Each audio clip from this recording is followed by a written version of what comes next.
I want to thank everybody for joining us today. It is a beautiful day and we have some great things to talk about.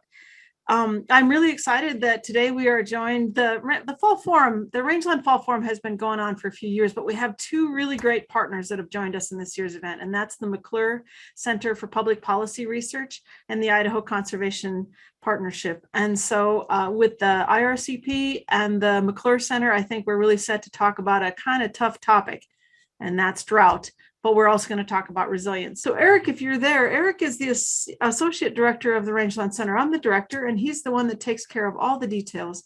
So if you're there, Eric, put your camera on and tell us, start the partner updates with telling a little bit more about what we're doing here in the Rangeland Center. Great. Thank you, Karen. Yes, and we'll start partner updates now, Crystal. Excellent. Thank you. So the Rangeland Center, if you get to the next slide, the Rangeland Center is a portion of the University of Idaho. We are a group of faculty from the College of Natural Resources, the College of Ag and Life Sciences, and UI Extension. And the mission of the Rangeland Center is to use science to find long-term solutions for managing rangelands. We use a combination of research, outreach, and education to do that. Next slide. A few of the research projects that we have going on now. There is a long-term project on sage grouse and livestock grazing. It's going into its 8th year of data collection. Really exciting about that. And you can find more information at that at idahogrouseandgrazing.org. There's an interdisciplinary research on the social, economic, and ecological implications of riparian management. And this project, in its first year of study, is looking at how ecosystem benefits differ based on various grazing practices. We also have a project looking at the fuel break effectiveness that combines ecologic and economic perspectives on the benefits of fuel breaks. And a very brand new project on understanding the impacts of drought on livestock and predator interactions, just getting started this year, excitingly enough. Next slide. Some of the outreach that we have going on includes some great work that our friends in UI Extension have done on drought resources for livestock producers.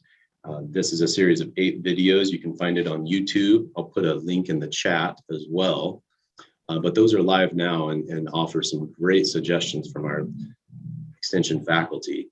And then another event coming up that you should put on your calendars is the Idaho Range Livestock Symposium, which will be held virtually Tuesday, January 11th, 2022. So a little bit in the future, but get it on your calendars and we hope you can join us there. Now I'm going to turn to Brenda Richardson from the Idaho Range Conservation Partnership, and she's going to give a few little updates. Brenda? Well, good morning, everybody. It's actually Brenda Richards, and I am with the Idaho Rangeland Conservation Partnership.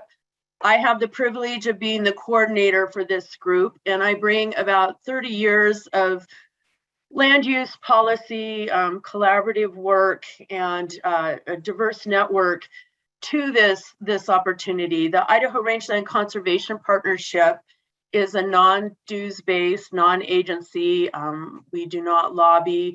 We fill a gap of bringing together different rangeland stakeholders with different perspectives to provide open dialogue and cross-education on rangeland issues, much like Karen just talked about what we're going to do today as a partner. We're so excited to be a partner with the Rangeland Center and the McClure Center on this drought and resilience. We promote vital rangelands, thriving communities, and abundant wildlife. And our mission, as I stated, talks about bringing together those diverse stakeholders for conversations about identifying opportunities, but also looking at barriers and obstacles that might be out there that we can talk about in rangeland management from an economic, not just the ecological aspect, which is oftentimes the easy lift, but we also have deep conversations and deep ties to the social and the economic aspect, because healthy rangelands, as we stated, are vital to our rural communities, to our urban communities, into the state of Idaho, and that fragmented landscape and those communities provide and economic sustainability. So we organized in 2018, and as I stated, I am the coordinator. I am guided by a steering committee of 11 members, and we have a voluntary membership. We do not collect dues, but we are just welcome anybody that has an interest in healthy rangelands and the role that they play. We have been really lucky. We started, like I said, in 2018. In 2019 and 2020, one of our main goals is to bring together people to have diverse conversations and cross-education on issues and topics related to rangelands.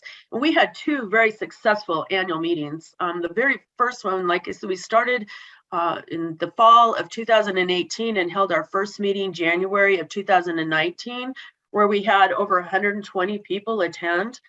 The next year in 2020, we were at over 150.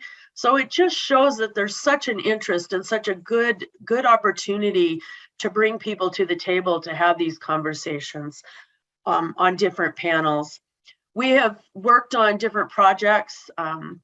Some of them are similar to the ones that Eric talked about with the Rangeland Center, with fuel breaks, targeted grazing, beaver dam analogs. One of the topics that we really talked about was the increase we've seen in recreation and how that affects all the stakeholders and the wildlife and the producers out there on Idaho rangelands. We look to be soon releasing a video that we've partnered with the Idaho Rangeland Resources Commission on some recreation tips for Idaho rangeland. We've worked together to bring to monitoring workshops, some beaver dam analog workshops, sharing information, and we provide a platform for sharing that information. So I would encourage you to go look for us to have our annual meeting. We're very much hoping to bring that together in mid-January of 2022. And for more information, please go to idaho.rcp.org. And again, thank you all for being here. And we are so happy to be a part of continuing these dialogues on rangeland issues. I'd like to turn it over to Katherine now from the McClure Center. Brenda, thank you so much. It's such a pleasure to be part of the Rangeland Fall Forum. This is the McClure Center's 5th year partnering with the Rangeland Center. We're thrilled. Brenda, we're so excited that ICRP is part of that this year. I want to talk about two items that the McClure Center is working on that really connect with this year's Rangeland Fall Forum. So that one of them is the Idaho Climate Economy Impacts Assessment. And this is actually several years in the making. The whole idea here is to really understand what are the economic impacts of climate change? What does that look like for Idaho? How can we produce something that's nonpartisan? That's the way the McClure Center works. We produce nonpartisan research. And to produce something that's of benefit to the entire state. So we're actually looking at 6 major areas of Idaho's economy, including rangelands, working lands. Forest is also part of this section, but really understanding what are those economic impacts now and in the future. Eric's been part of this work. He mentioned that there are a lot of faculty connected to the Rangeland Center. They're part of this work as well. And so we're so grateful for all of this expertise that the Rangeland Center has provided in that working land section. There's an advisory board that helps to guide this work. The advisory board includes a lot of stakeholders, like Brenda was mentioning, folks from all over Idaho, businesses, nonprofits, governments. And so we're just so thrilled that this is really an all-hands approach. The work is going to be completed in late autumn, say late November, early December is when we will be publishing a website I put a web address on here. You can go to uidaho.edu/ICEIA now to learn a little bit about the assessment. Again, there are many topics, including rangelands, and we're so pleased that we have really detailed reports like journal articles for people who want that level of depth, as well as lighter touch overview pieces that we're calling snapshots if you just want to learn a little bit about these economic impacts. Second thing I'm going to talk about here is the Idaho Science and Technology Policy Fellowship. This is a partnership of Idaho's 3 public research universities, University of Idaho, Boise State, and Idaho State, and the McClure Center serves as the lead in that partnership. The idea is to bring fellows who have science and engineering training. So these are people with advanced degrees, typically PhDs. They come to Idaho. Many of them are Idahoans, and they're spending a year in state government. The goal here is to have an immersive experience in policy, to bring all that technical training into the policy space. And then they match with state agencies or with part of the governor's office. And so for the first 2 years of this program, we've actually placed a fellow both years in the governor's office of species conservation. And I know a lot of you work with that office. The fellows have broad portfolios, including rangelands, water, energy, and so forth. If you're interested in learning more about this program, you can go to uidaho.edu/ISTPF. So I'm, again, really thrilled to share these updates with you and want to thank you again for joining the Fall Forum. So now I am going to turn to Kit Kimball, and welcoming Kit, I have an introduction. We're so pleased that both Kit and Ed Galindo were able to join us today and really kick off this topic from drought to resilience. So each is going to talk probably for about 15 to 20 minutes. There'll be some time for questions, each with Kit, then with Ed, and then we have time for Kit and Ed to come together and address broad questions from the group. So first I'll introduce Kit, and the focus of Kit's talk today is addressing challenges and finding common ground.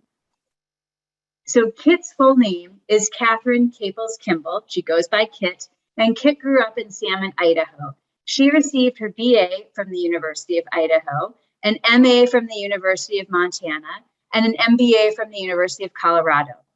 Kit has spent her career in natural resources public policy, and she actually began her professional career as a legislative assistant in Washington, D.C. for U.S. Senator James A. McClure of Idaho.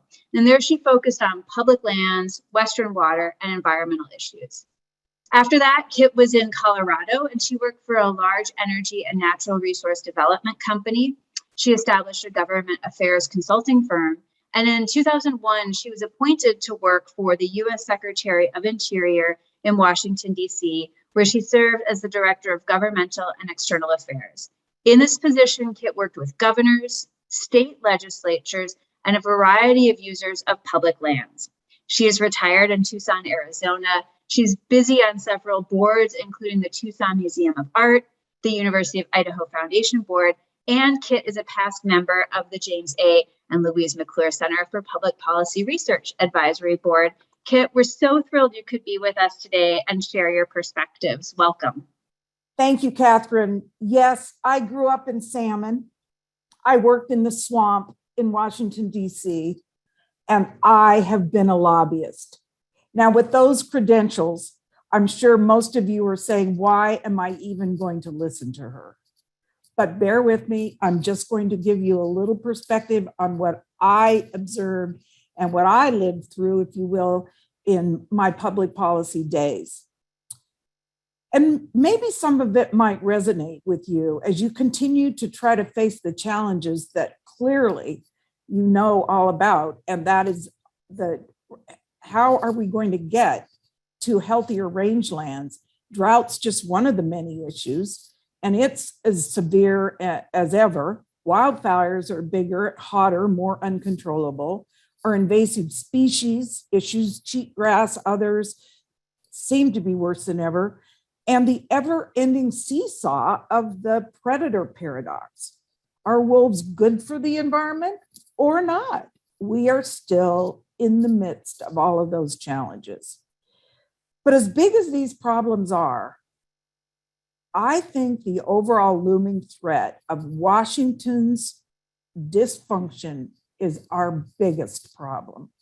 And I'm not sure most states are in a much better shape. Elected officials just don't seem to be listening to each other. Are they listening to the professionals, to the scientists? Are they getting the facts? And if so, do they agree with them or not? And it doesn't appear so. So it seems as though we've all caught a different virus in this country, and that is the virus of no one being able to trust anybody else. Well, how can we really count on some of this leadership to help us solve our most critical land use issues? Well, I thought about what it was like when I worked for Senator McClure in the 70s and how we were able to get things accomplished. Now, Senator McClure and Senator Frank Church didn't agree on major policy issues, but they were willing to work across the aisle with all of their colleagues and with each other, and especially when the issues had to do with Idaho. Ed, if I may take a page from your culture, as an elder, I would like to tell a few stories about how public land issues have been resolved in the past, in the good old days, if you will, and maybe there's a little bit of wisdom in some of these stories. I have 3 stories to tell. Before my first story, however, I must confess, I didn't grow up in Salmon. I grew up in Cobalt, Idaho, which is a mining town 30 miles into the Idaho backcountry and right adjacent to what is now wilderness. And I lived there until I was about 10. It was a small mining camp on the Panther Creek, and it was tributary to the Salmon River. And probably like all of you as a kid, I thought where I lived was the center of the universe, and I was thrilled to be in that place. Well, I spent years exploring dirt roads, up dirt roads, down dirt roads, trails, fishing holes with my family. And I continued to do so with my father until he died about 15 years ago. And I think he actually walked on every piece of land in Lemhi County before he passed away. He loved the land. And the only time he didn't live there was when he was in World War II. Well, why in the world did he stay in Salmon? Well, it was probably for the same reasons that many of you in the room and many folks in Idaho live in Idaho and stay. They love their place in Idaho. I love my nest that I grew up in Salmon. And even though it's hard to make a living, a lot of my friends still stay there because they love it. So please remember, whenever you run into a crusty kind of Idaho guy or woman who seem to be a little rough around the edges on meeting strangers, or any of you that might be working for any agencies, you need to realize that deep down we all believe, all of us love where we live, what we do on these lands. And that in and of itself may be one of the very basic things we can agree on, is that Idahoans love their land. And because of that, deep down, they truly want to have their rangelands healthy. Well, my story number 1, after driving my little red Volkswagen to Washington, D.C. In 1974, I arrived on the day that Nixon resigned, August 9th, 1974. I waved at his helicopter. Immediately, but I began to learn how things were done in Washington. Senators actually worked together. In fact, the Northwest delegation, the Northwest senators from Montana, Idaho, Washington, Oregon, they all worked together on appropriations for the Northwest, on protecting states' water rights, on making certain federal agencies understood what their vision of good federal land management was. And it was also at this time when the public land management became an issue that not just Westerners were focused on. People in the East started to believe, and they do, own the public lands with the rest of us, and that they had a say. So Watergate and wilderness were my first exposures to how Washington, D.C. works. Well, the Idaho congressional delegation was a little bit unique. Senator Frank Church, who had introduced the Wilderness Act in 1964, was a senator. Cecil Andrus, who had been a governor, was the Secretary of the Interior. And Jim McClure, a water rights attorney for many people in Southern Idaho, was the other senator. And did they all see eye to eye? No. Did they work together? Absolutely. And it was Jim McClure was a stickler for facts. He wanted his science. He wanted the evidence. He wanted to know what was happening on the ground. He sought information, unvarnished truth from his constituents. And as staff, we touched many, many people in Idaho.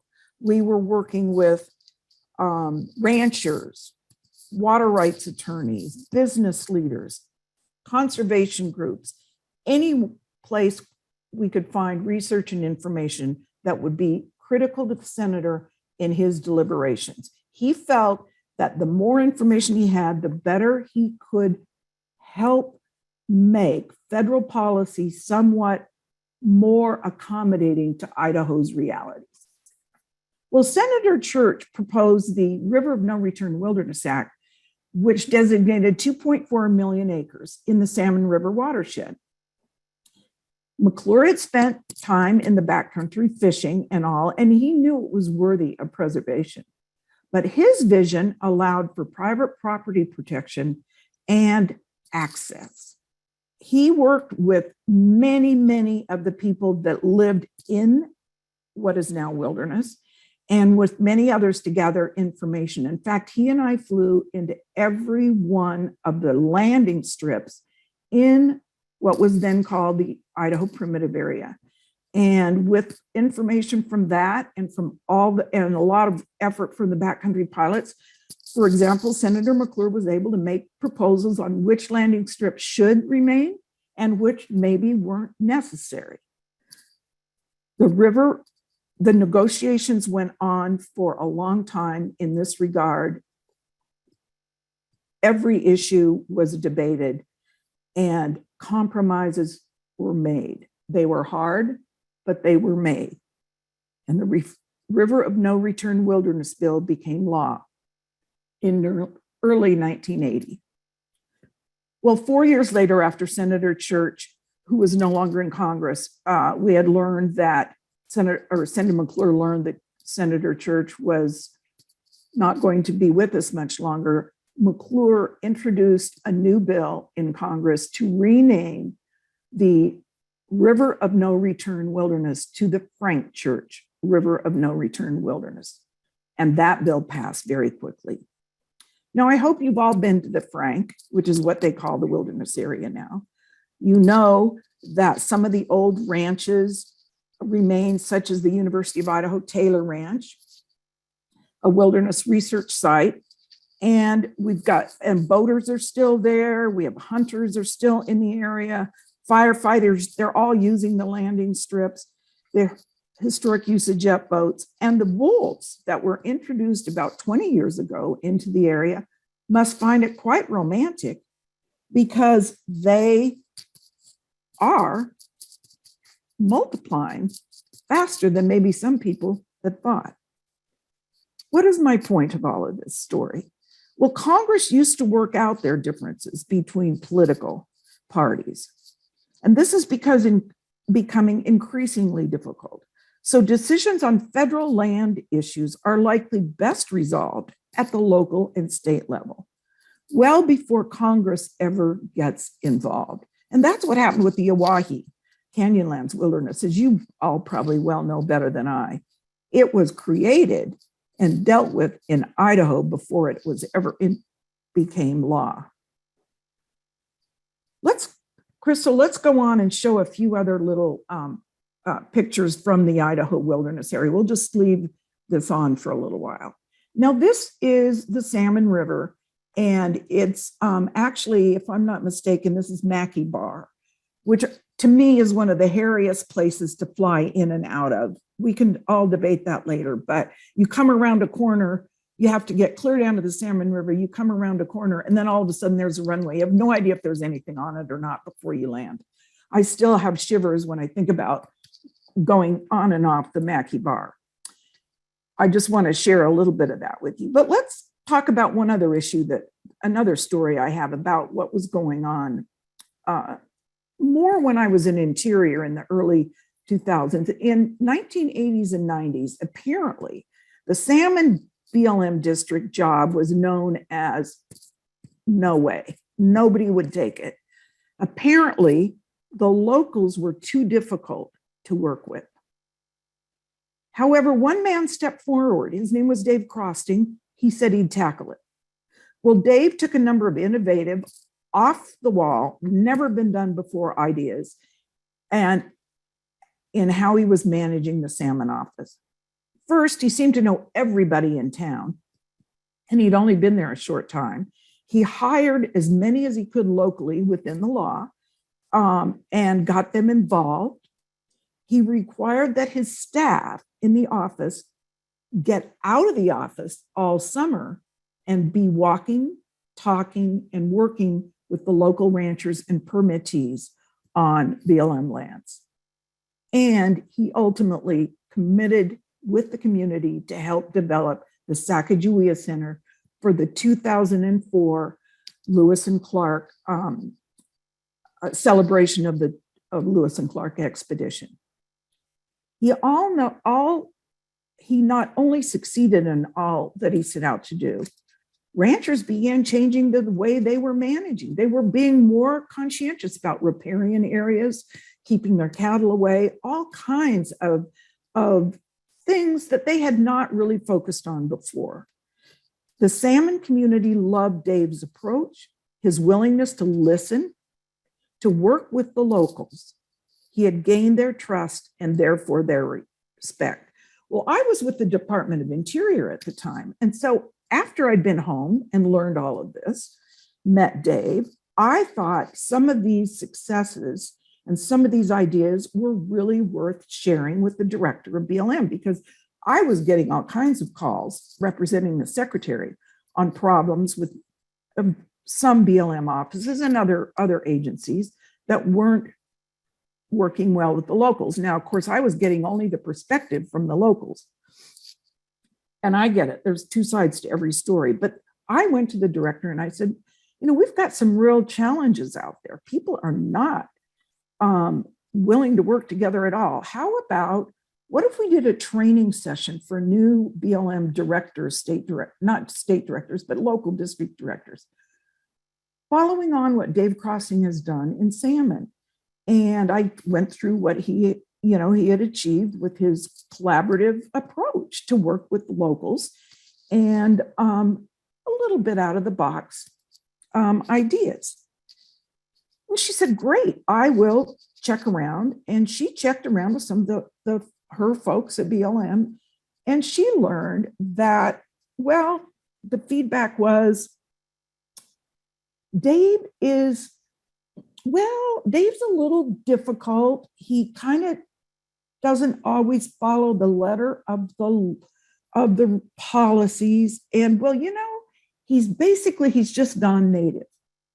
Now, going native is an old saying in Washington. It's been around for years, and it simply means you are now thinking like a local. You are not thinking like a federal DC regulator. Well, Dave had gone local, and they were all a little worried about this, even though they used his successes and touted them. They were very proud of what he'd accomplished. Well, I was incredulous. That's how he had achieved what he had achieved. So Ironically, not long after that, Dave was asked to go to the Owahis and try to help get some of the ranchers, permittees, and conservationists together, because there was quite a debate going on there about potential wilderness designation. And Dave worked on that. And excuse me, I know you all know that eventually the Oahe became wilderness area. And I like to think some of that started with Dave and his work. So I continued to work on numerous battles in Washington. I often got, as I said, concerns from locals, and I've got some doozies on what kinds of things, unfortunately, individuals would never do to their neighbors, but were trying to do to people that were using legally the public lands. Well, my final story isn't about Idaho. It's very quick about the Everglades, because my husband and I lived in Miami, Florida, when he was the head of the Everglades, superintendent of the Everglades, in the 2006 for about 10 years. When he first arrived, his staff made it clear to him that the fishery in Florida Bay, which is a huge part of the Everglades National Park, was being threatened. It was, they were being reduced in a lot of their incubation of small fish. And Dan was going to have to close a lot of the fishing areas. So they put a proposal out, and the Florida Keys exploded. People were livid. It wasn't nice. It was nasty. It probably was dangerous. And Dan and his staff were just blasted. So Dan didn't dig his heels in. He thought, I don't really get what's all going on. So he called and talked to as many fishermen, people that he could. He said, I made the tent as big as I possibly could. And he was able to gain the trust of these fishermen who told him, showed him, worked with him on what might make more sense. And he basically asked them to pull a proposal together on how the entire fishery could be restored with respect to access in and out of the Everglade fishing zones, and they did. And that was what the Park Service used and was ultimately adopted as the new plan for fishing in Florida Bay. And it's been extremely successful. I can assure you that even though pythons discovered it, the alligators are happy, the fish are happy, and Miami, who gets all of its drinking water because of the Everglades, is happy as well. It was a real success. So what are all these stories about? Well, they are to try to give you some ideas that working on the ground with the locals is possible. And it is how we get things done, as many of you have said, and as I can tell, this entire conference is directed to that. And so some of the things that I kind of threw out, scattered around in my talks, I just want to review very quickly. And that is that I have 7 points. First, we know people really do love the land. They love their fishing holes. They love where they live. And deep down, they want it protected and they want it healthy. We know they want you, and you can go native, go local, work with the locals, empathize with them, understand what their issues are. They actually might be able to help. And I know many of them are. You can collect information from all of them, as many as you can. I know you're a lot of the room are scientists. Share that information with everyone. You can create a big tent and bring everyone in. And that's what you seem to be doing. I think it's absolutely the step in the right direction. And you ask for solutions from the locals. Doesn't matter if it wasn't the agency that recommended it, the locals can help you figure out, in many cases, what might make the most sense. And you have to keep your local, state, and federal congressional delegations and politicians well aware, because that can be a problem when they think they don't know what you are really up to. Now, my final thought and suggestion, which we've talked about, but I've got to tell one quick story on Jim McClure, and then I'll wrap it up. McClure was in North Idaho once, in the old mining towns in the Kellogg area, and kind of a big, crusty miner walked up to him and said, "Senator, you remember me?" And the senator, thinking, oh, this is not going to go well, said, "No, sir, I'm sorry. I don't remember having ever met you." And the man said, "Good, because you never have. I wanted to see if you were an honest politician." Well, now that's a test that not many people want to necessarily have. But believe it or not, McClure, in whatever ways he had, he always found that people trusted him and knew he was an honest man. And so my final point was, we are in a very dangerous point in this country. We have got to start rebuilding the trust in each other, or we are not going to keep the freedoms that we have. And so I think the best place that is to happen is at the ground level, the local level. If we can start restoring trust in our communities with our public land managers, our state representatives, et cetera, we might just be able to get it restored in our broader, bigger political regime. So good luck to you. Enjoy living in Idaho as you are. I envy you, but I got out of Miami. I got to Tucson. It's as close as I can get to the mountains, and I will be seeing you on the Idaho trails. Good luck. Thank you. Thank you so much for helping us understand more about addressing challenges, finding common ground. You spoke a lot about trust and shared all of these examples. Before we turn to our second opening speaker, I have a question for you. And it really connects what you said with this year's Fall Forum theme, from drought to resilience.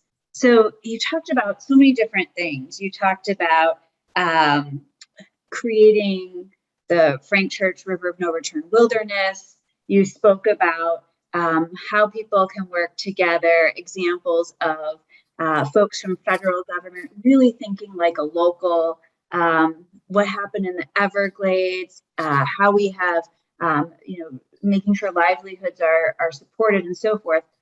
But I bet in your work, you've heard people say things like, this challenge is so big. We've never done anything like this before.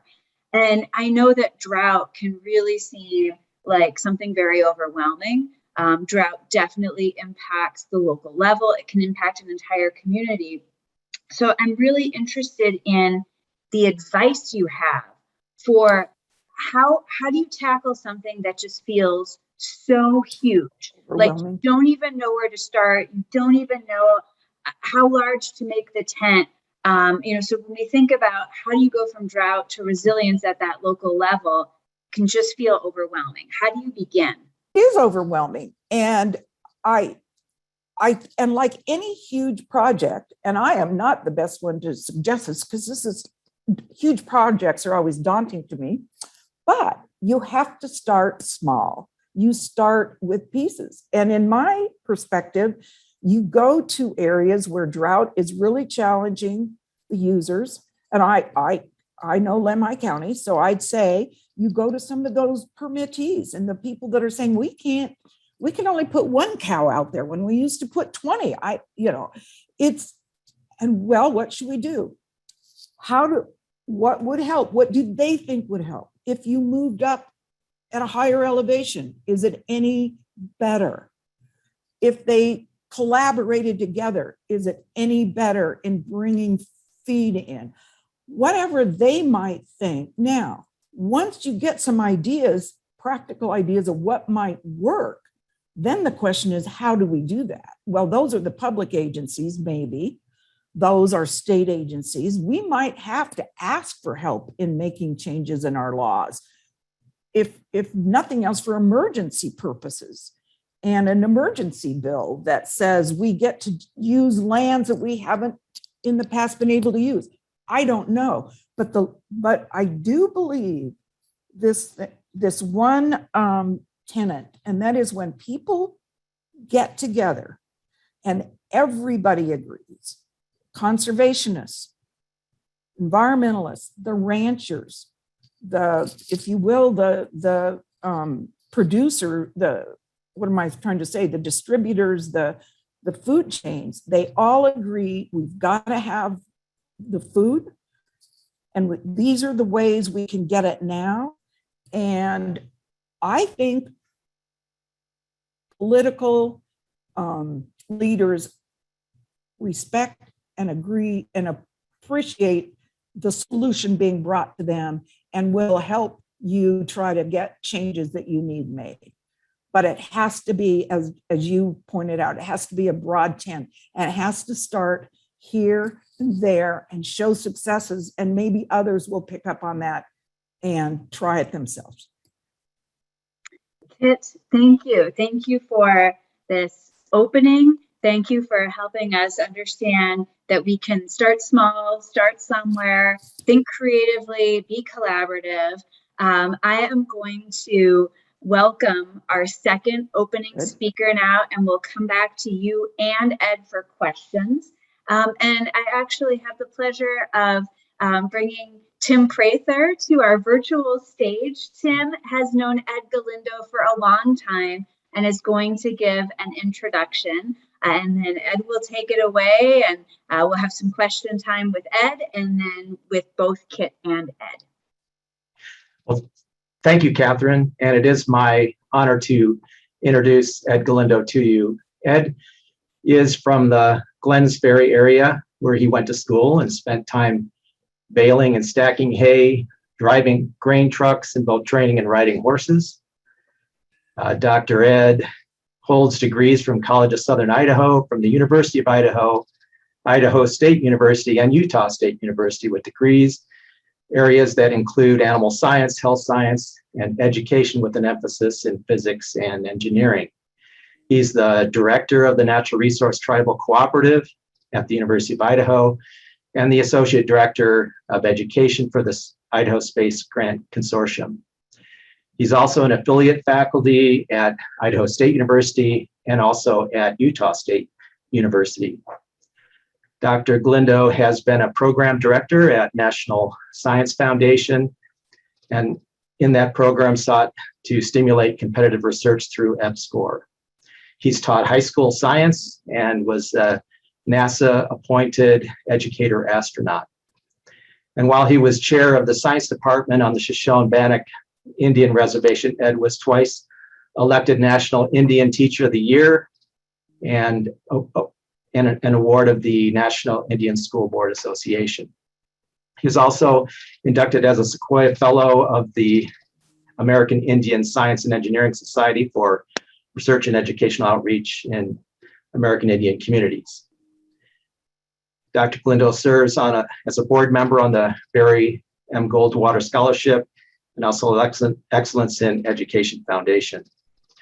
Well, I came to know Ed when we served together on a student's PhD advisory committee. And while his accomplishments, as you can see, are numerous, I also found him to be an empathetic, genuine human being with an engaging sense of humor. And that all helps to make him an excellent storyteller. And so, Ed, the floor is yours, sir. Okay. Thank you, Tim, and thank you, Kit, for your presentation. I just want to say thank you to the ranchers and producers out there for helping feed the rest of the world. Being a rancher and growing up on a ranch, I have some idea of the risk that ranchers take in doing your profession and making a bet that you can produce a calf, or if you're going to raise crops, you can do it, and Mother Nature is going to prevent you from doing that. And so thank you for your work. And I'm really excited to talk about drought today with you. And I have an example, a slide example of working with the Duck Valley Indian Reservation down in southern Idaho. So there's a little quiz, which I don't have time. I'd like to, but I don't have time to go over it today. And how many reservations are there in Idaho? And you can answer in a chat or by yourself or forget it if you want to. But anyway, the Duck Valley Reservation is a Shoshone-Paiute, which is on the border of Idaho and Nevada. Part of the reservations in southern Idaho and part is in Nevada. And so that's going to be the topic of the slide you're going to see. And I'm coming from you from Pocatello. I was one correction of what I seen on my list, which is my fault. I am not a member of the Shoshone-Bannock tribe. Although I was science chairman for 21 years, you get to be a member after that many years. But I'm a Yaqui Indian, Y-A-Q-U-I, runs in the range of the Apaches down in the southwest. And so that tribe, my tribe, and the Southwest know about drought really well. So it's a good topic. So we're going to get into these slides. Oh, also, Katherine's going to help be a timekeeper and yell at me when I have a couple minutes left. So I get carried away sometimes. Katherine's going to help me. Well, thank you all for that. I want to talk about what I do, I'm passionate about, and CEO of the Native American Native Research and Education Foundation, NANRAF. We're a 501c3 non-for-profit organization, and you can read the objectives and goals as well as I can. I'm just going to highlight a few that we work with American Indian students. I like to refer to K through grade. We want to encourage lifelong learning and sharing and have respect for the sacred circles of life. That's our objectives. Our goals there is to integrate all disciplines of learning, and you can read the rest. I like what J. Francis Rommel said, that now we've achieved education for all. Let us seek education for each. And that's a prime directive of the NAFA idea. Okay, next slide. From the land of Eric. Here we go. Thanks, Eric. So we start with the tribe had a request to relocate beavers, because any ranchers and farmers will know that if you're trying to get hay off the ground and beavers have plugged up your irrigation ditch and you get your swather stuck, tractor stuck, and so the object of our discussion today, the Latin name is Castor canadensis, Shoshone name is Hane, H-A-N-E-E, common name is beaver. And in that situation I just described, when your hay equipment is stuck and everything else is getting stuck, there are other names I'm not going to share with this group that have nothing to do with those I already talked about. And so that's who we're talking about. And so you have a live trap here. This is again a live trap, and how you catch it. And the objective of this day, we have 2-day camp on the reservation, is to meet the objective what the tribe wants. But I want the students to do the work. Why is that? Because I want to contribute to the ongoing self-determination of the tribe. There's a great book by Homer and O'Neill, 2004, called Native Pathways, to talk about self-determination. I'm going to form a team of young scholars that can trap and move beavers, collect data, and you'll see what they do. Okay, next slide. Here is our object of our desire on this reservation is a beaver, and all trapped by the students. The very first one that they've caught, you'll notice the live trap in here with the animal down in the water and the safety hooks in place. So they've caught the beaver, stage step one. Okay, next. This is what's fun about this idea of beaver, because it's a community involvement. And you will see there's students that are watching what I'm telling them to do here, but we have tribal elders scattered through this presentation. So we have an intergenerational stage of people that want to learn. And even though I can't go back 500 years and show you slides of how people learned, I'd pretty much bet it's this way, learning a skill. Here I'm instructing how to keep away from the animal itself, and you don't lose your fingers. I'm showing them what not to do. Put your fingers in there, and respectful of the animal. That's what this slide's about. Okay, next.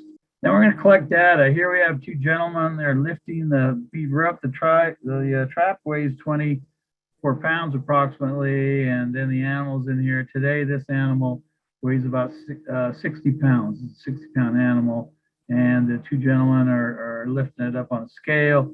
Third one over here is reading the data there. Okay, next.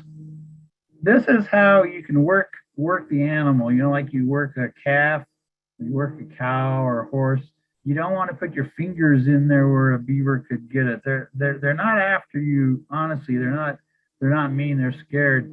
But you push down on the side. You squeeze the animal into one corner where they can't move around, and then you can work it. Work it how? We're going to collect data. We're going to measure the tail length and width, and we're going to get a hair sample for DNA analysis, and we're going to do other things, which you're going to see. But I'm showing the students how they can safely squeeze the animal in one corner and not hurt the animal or themselves. Next. This young lady's measuring the tail safely, so she puts the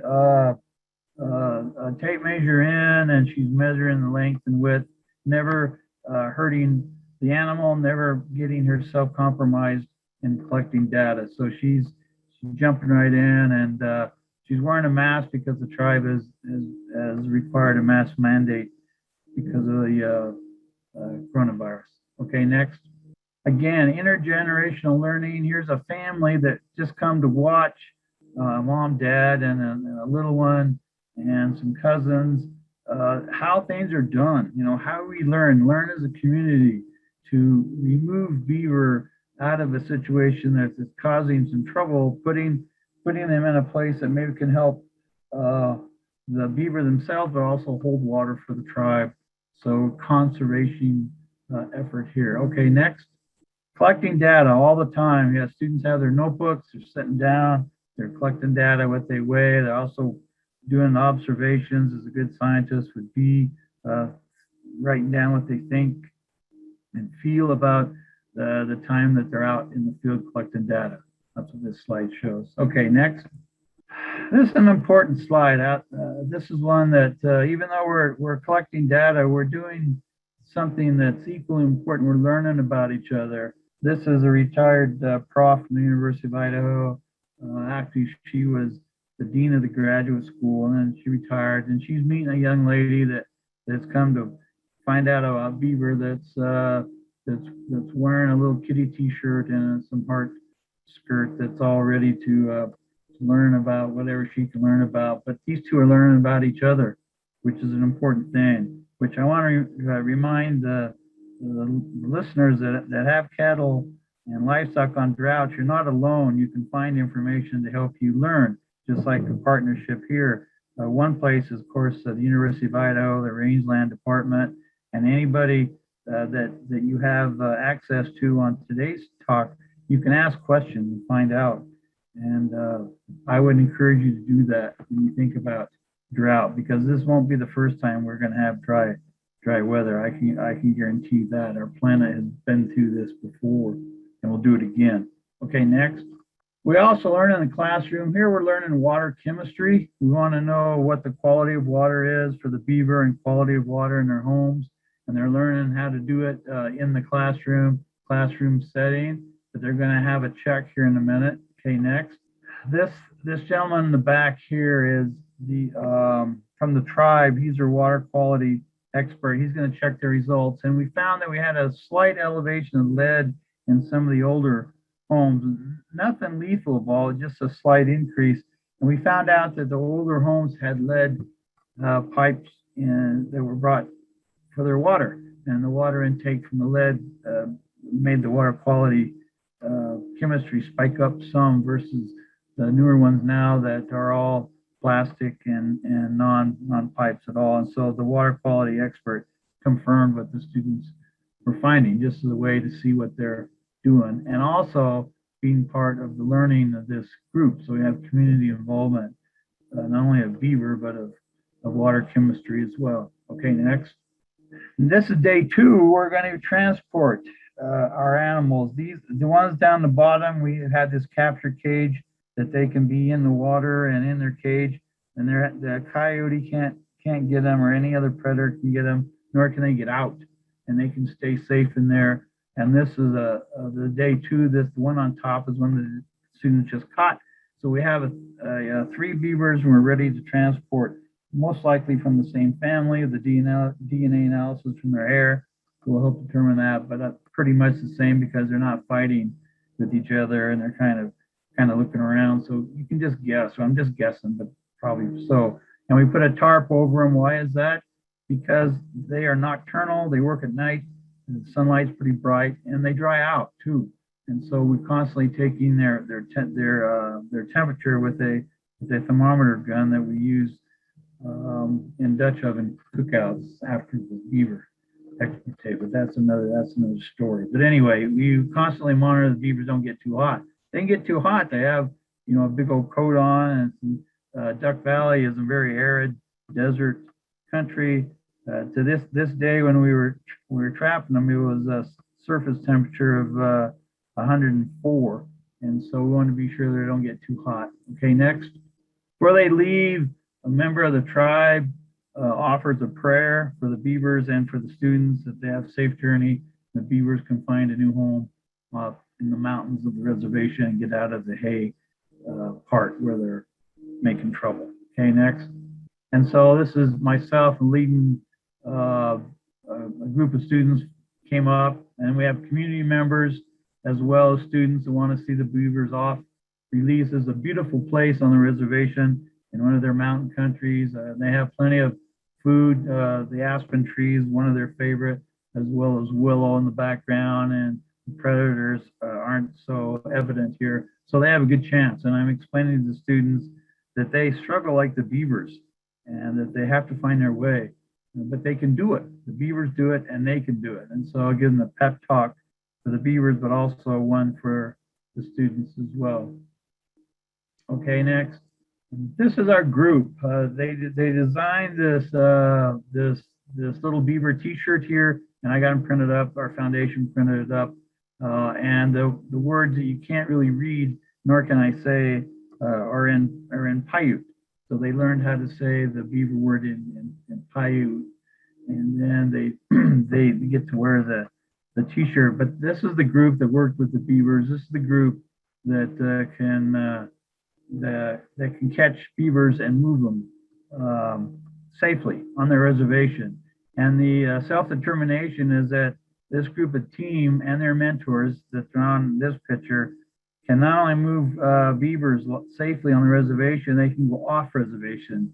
And I have 2 jobs lined up for them off the reservation. One is in the state capital, Boise River, because people build fancy houses on that river and plant #1 beaver food in their yards, and they don't appreciate beavers coming and eating it. I don't understand why. I mean, the beavers are just being a beaver. And then there's another place around here, Pocatello. So there's 2 jobs where the trappers can come and remove the animals safely, and can pursue that as job and education opportunities as well if they want to. But there's something they can do as a team and safely. Okay, next. And I got this guy here because I like to refer to all this as Beaver as a educator.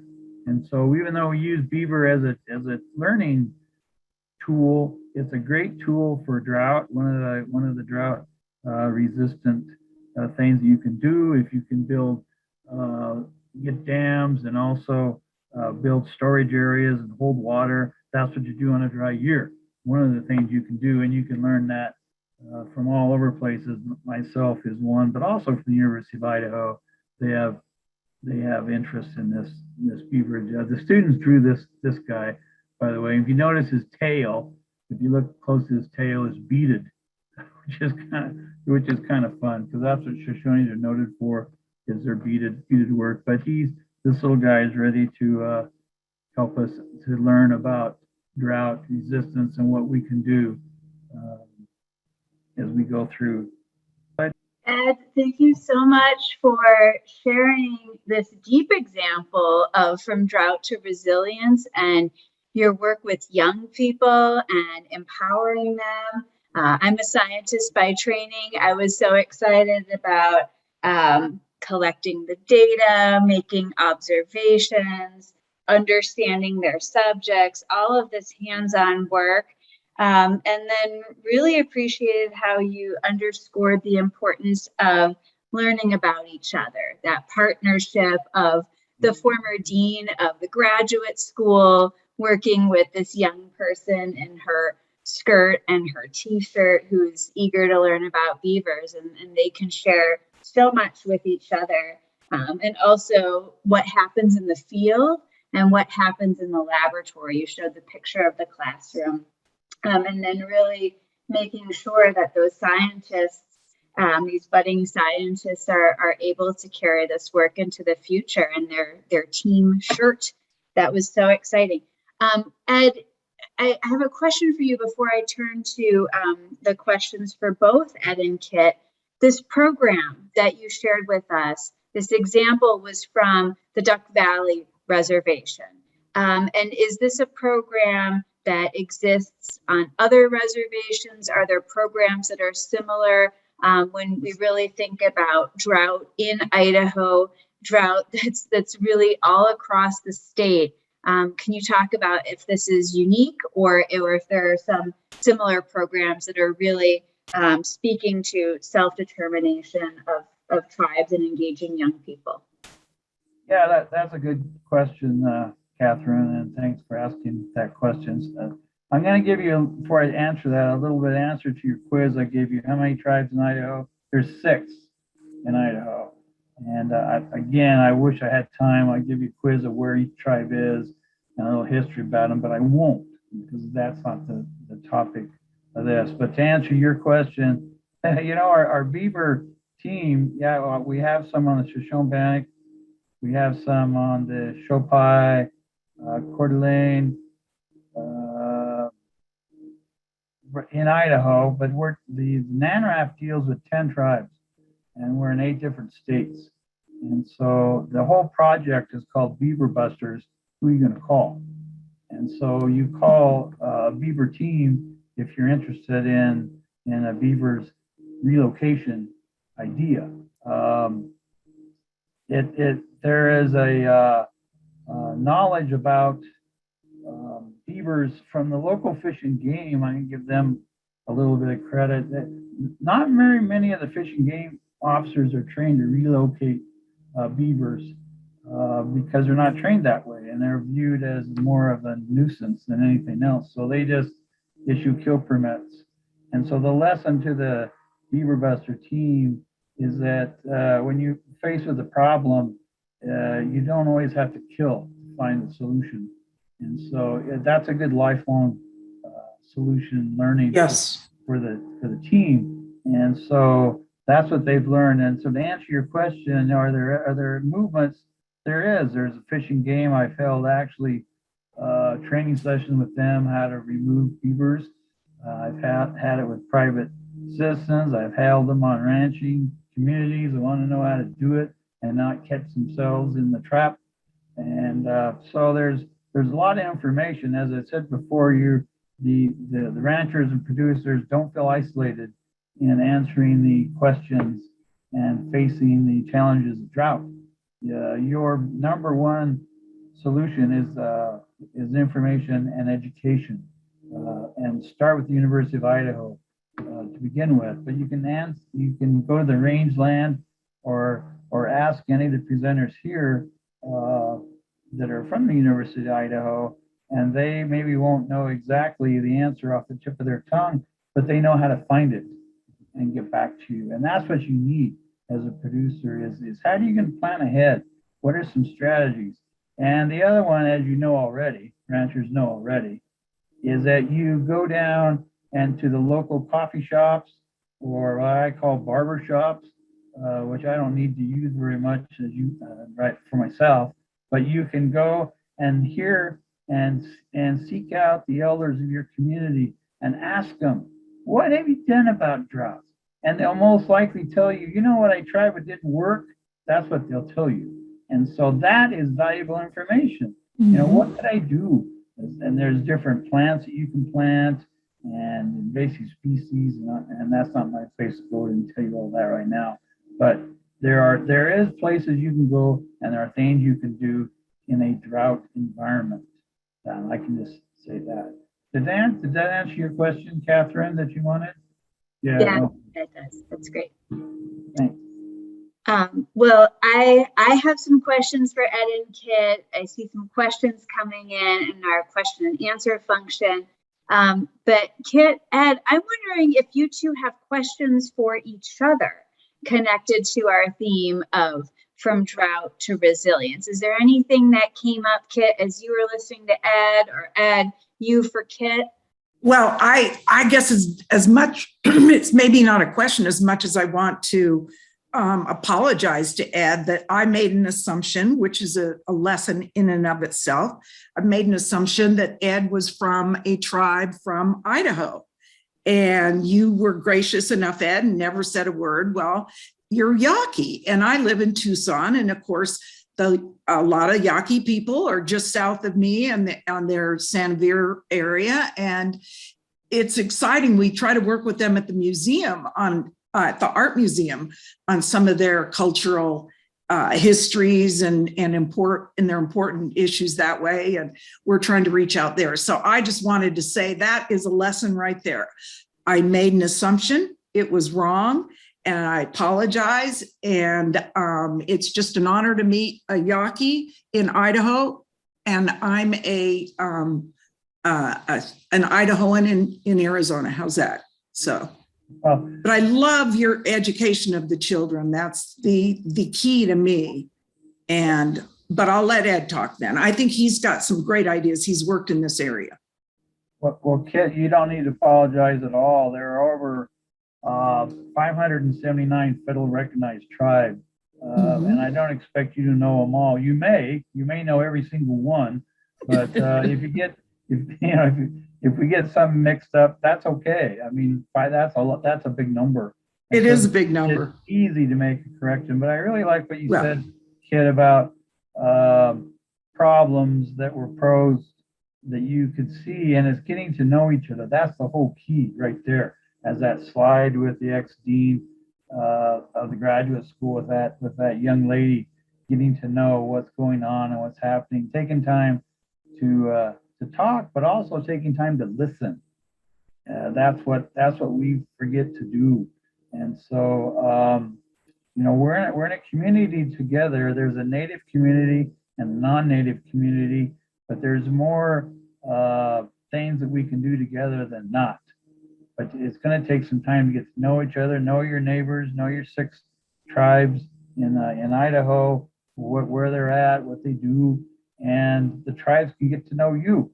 Because at the end, this is one planet we live on that revolves around the sun, and that's it. This is our home. And so know your neighbors, get to know who they are, listen to their stories, and I think it enriches both lives, both communities, when you do that. So. Couldn't agree more. Thanks. Well, Ed and Kit, I have a question for both of you. So we're interested in each of your answers to this question, which is really thinking about how we move to resilience. How can we overcome drought? How do we move to resilience? Both of you had wonderful examples to say here. Ed, you just mentioned going to the coffee shop or the barber shop and learning what doesn't work.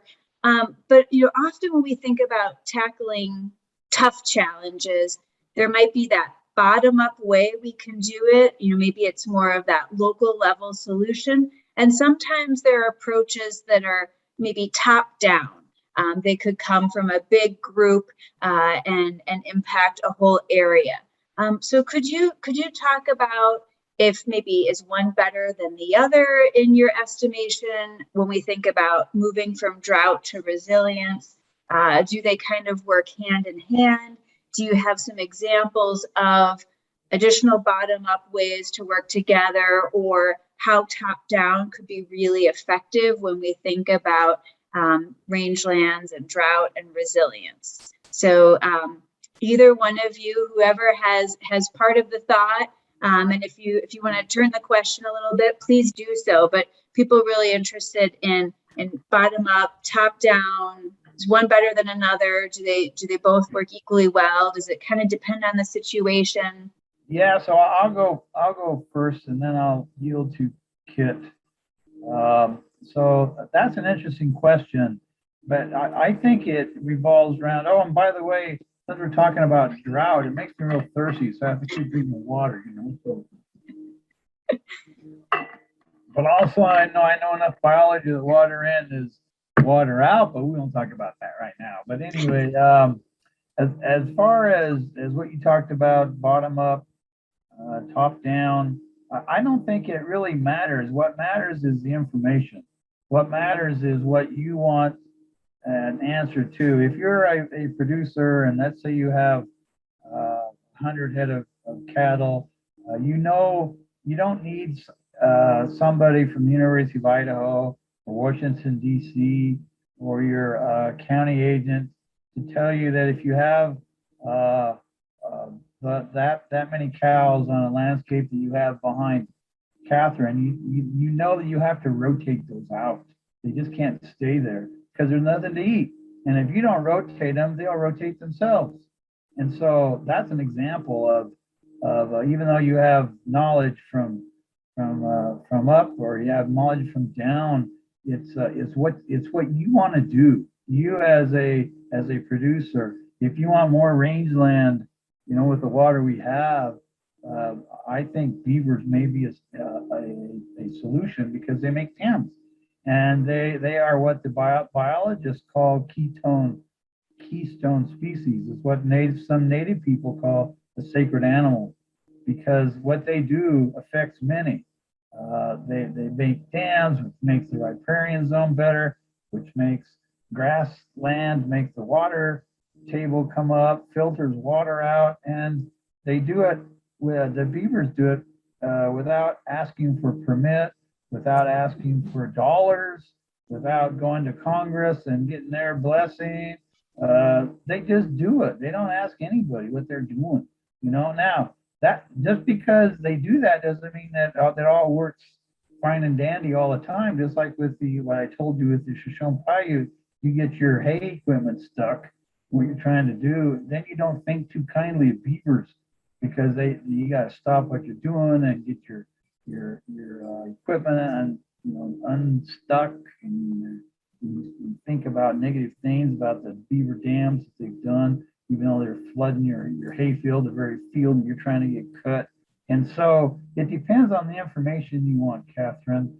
And so the next part of that answer is, well, where do you get information?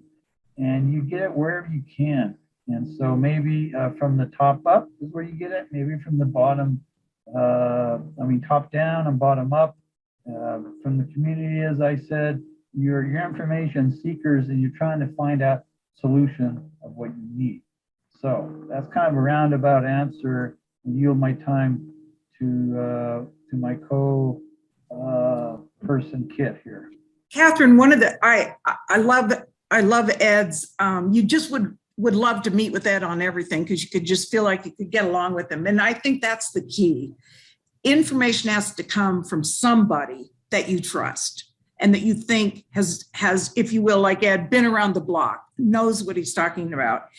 And the thing that I unfortunately believe at the moment is that we don't trust people at higher levels, at the federal government level, at least not as much as we used to. And then that's okay, because we really have the answers ourselves if we want to find them. So my answer to your question is, if they're good ideas and they can be implemented and make a difference in Idaho, I think the key is not necessarily where they come from, but who is delivering the message and how do they deliver it, so that it is from people, the message is coming from people that they trust, and therefore then the information will be accepted more readily. And believe me, I mean, I can't help but relate this to the COVID virus. And I don't, maybe we shouldn't bring it in, but it's so difficult to feel like you're all one happy family, but some of your family does not believe in what is going on with COVID and others do. And if that isn't staring you right in the face, who do you trust? They're trusting sources that they don't really know. We have got to find ways to share with each other information and reestablish that trust. So I think it isn't likely to come from top down. It's likely to come from universities, from people working on the land, all the information. That's where it's likely to come from. But the message has to be presented very carefully and very strategically for people to believe it. Thank you, Ed and Kit, for speaking about the importance of trust. And Ed, you talked about the finding information, that we're information seekers. I think that these two answers are really complementary to each other and help people think about how to overcome challenges, especially with drought, if it's going to be a challenge that you're facing for multiple years, not just 1 year in particular. But Kit and Ed, I think it would be so helpful if you have any advice, anything. Kit, you had your 7 points. Ed, you had this wonderful story about self-determination, really helping young people to be part of solutions. But is there any other advice you think about when we talk about this cross-section, this opportunity we have, all these people in Idaho and parts of the West, really thinking about the health of rangelands, the health of communities? What would be your advice for them as they help our landscapes move from drought to resilience and help our people be resilient? I'll do the first one and then I'll yield over to Kit again. There was an elder come to visit me some years back, and he was watching some of the things I've done and doing, and he says, I follow what you're doing. I don't quite understand it, but I want to ask you if you're doing one thing. And I was, when I was teaching, because I taught on the reservation for many years, because I'm a recovering chemist, by the way, and so I was teaching chemistry and physics there. But anyway, he says, of all the things you're teaching, are you teaching compassion? And I had to look him and I go, no. And he goes, why not? Because that's how elders are. And I go, I don't know why, but from now on, I'm going to talk about that. So I'm glad you give me a chance to talk about that, Katherine, and I'll make good on what I told that elder I would do. I think you have to have compassion if you're talking about the land. What do you want to do with the land? Just because we have 2 legs doesn't mean that we're boss of the world. We think we are, but that's not really true, because we inhabit it with 4 legs and winged ones and fin ones, and we're all on this planet together. So look at the land in a compassionate way. How can I help it do more? If in drought situation, it means conserving water. I'll go out on a limb here, because I do that a lot. I don't mind doing that. And that we have passed the time of mankind, humankind, where we can just swallow a magic bullet and everything will be all right. We passed that already, mainly because of greed done that. But anyway, we have to do other things like conserve water, like talk about resilience with plants that can grow on less water, and on and on and on. You find that again as information seekers, but also compassion with each other, learning about each other. Maybe somebody has an idea about a drought or grass or grazing, or and you have your ideas if you're a rancher or producer.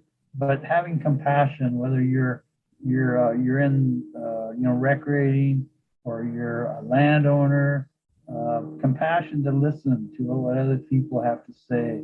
And so my point here is that in making good on my promise to the elder to come to visit me on the Shoshone Reservation was compassion, having compassion with, and then lastly, having compassion with yourself, knowing what you can do and not do, and don't blame yourself for this or that. And I could go on, but I won't.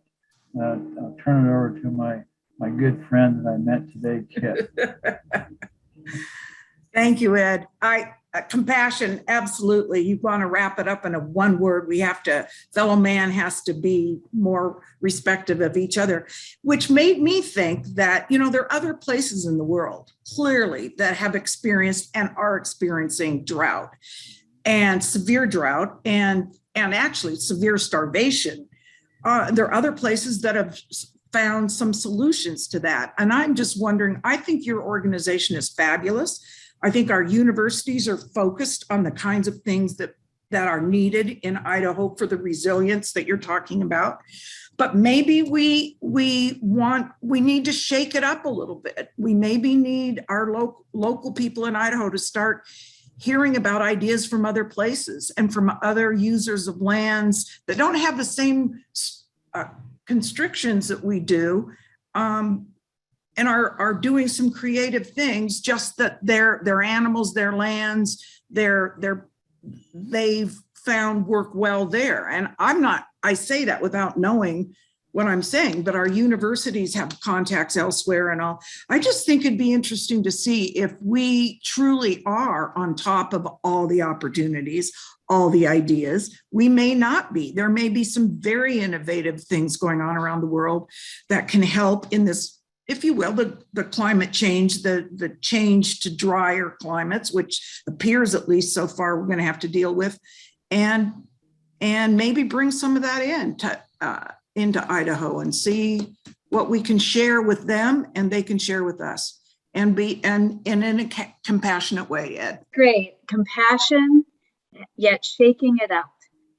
Ways that we can really together work on moving from drought to resilience. I want to thank you so much for stimulating our thinking with your openings. And I'm going to ask Karen Launchbaugh from the Rangeland Center to help close out the first day of our virtual fall forum this year. Wow, thank you so very much. This was outstanding. We had a vision going into this that we needed some speakers that could help us kind of put this into context. So we asked, who are some thought-provoking speakers we could have? And your names hit the top of the list. But what I didn't know is that you guys are such philosophers. Wow, you're just, I just loved the idea that you really made us think. So that was day one. Thank you so much for setting us on a good trajectory.